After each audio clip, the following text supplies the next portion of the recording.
டேய் யார் eagle village ஒருத்தன் மீன் தொட்டியை தட்டி விட்டு போனானே மீன் வாங்கி தந்துட்டானான்னு கேட்பிய. அவன் மீன் வாங்கி தரல, டேங்கை மட்டும் செட் பண்ணி வச்சுட்டு ஓடிட்டான். சரி நம்ம தான் மீன் ஆர்டர் பண்ணுன்னு சொல்லிட்டு நான் ஃப்ளிப்கார்ட்டில் மீன் ஆர்டர் பண்ணி விட்டேன். இங்கிட்டு போய் பாசி எடுக்கலான்னு பார்த்தா ஒரு தாத்தா நம்மளை அடிக்க வந்துட்டார். அவர்கிட்டேருந்து நானே தப்பிச்சு விட்டியான்ட்டு பாசியை எடுத்துகிட்டு வந்துட்டேன்.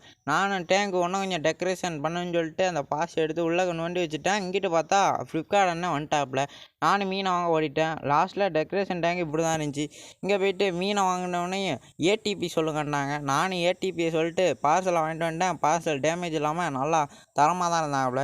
சரி இதை அன்பாக்ஸ் பண்ணுவோன்னு சொல்லிட்டு நானும் முடியாது அன்பாக்ஸ் பண்ணலான்னு ஒரு எமோஷன் தான் போட்டு விட்டேன். ஆனால் நான் ஏற்கனவே பிரித்து பார்த்துட்டேன், மீன் நல்லா தான் இருந்துச்சு. அதையும் எடுத்துகிட்டு பேப்பர்லாம் உருட்டடிச்சிட்டு இங்கிட்டு மீன் எடுத்துகிட்டு வந்துட்டு டேங்குள்ளே விடலான்னு சொல்லிட்டு மீன் பார்சலில் திறந்தா என்னமோ சாம்பார் போட்டின மாதிரி சரசரன்னு அப்படியே கட்டி வச்சுருந்தாங்க. நானும் ஓப்பன் பண்ணிட்டு உள்ளக பார்த்தா உசுரோட தான் இருக்காங்க. ஒருத்தவனும் எம்மளத்துக்கு போகல. அதுக்கப்புறம் கொஞ்சம் நேரம் டெம்பரேச்சர் செட் ஆகணும் உள்ளே கூட ஆரம்பிச்சாச்சு. அதுக்கப்புறம் மீன் டெம்பரேச்சர் செட் ஆகணுன்னே நானும் பார்த்தா நல்லா சுறுசுறுப்பாக துள்ளி குச்சிக்கிட்டு விளாண்டு இருந்தாங்க. மொத்தவன் நேரம் வெளியே விழுந்திருப்பான். சரி அவனை காப்பாற்றி விட்டு உள்ளே கொள்ளான்னு சொல்லிட்டு நானும் டெம்பரேச்சர் செட் ஆகணுன்னே உள்ளக எடுத்து விட ஆரம்பிச்சிட்டேன். உள்ளக பார்த்தா எல்லாம் சுறுசுறுப்பாக ஜாலியாக விளாண்டுக்கு இருந்தாங்க. என்ன ஆச்சுன்னே தெரில, நல்லா சுறுசுறுப்பாக விளாண்டு இருந்தாங்க. சரி நம்ம ஒரு கிவ்அவே கொடுக்குறோம்னு வீடியோ போட்டியடா என்னாச்சுடான்னு கேட்பிய. ஆமாங்க, நான் கிவ்அவே தான் கொடுக்க போகிறேன். அதுக்கு முன்னாடி கமெண்ட் பாக்ஸில் போயிட்டு நல்ல கமெண்ட்டாக போட்டு விடுங்க. எதுக்கு 0 லைக் இருக்கோ அவங்களுக்கே எல்லா மீனையும் கொடுத்துருவோம். சரி நம்ம மீன் வீடியோ போடலாமா இல்லை பெட்ஸை வச்சு போடலாமான்னு கமெண்ட்டில் சொல்லுங்கள். சப்ஸ்கிரைப் பண்ணுங்கள்.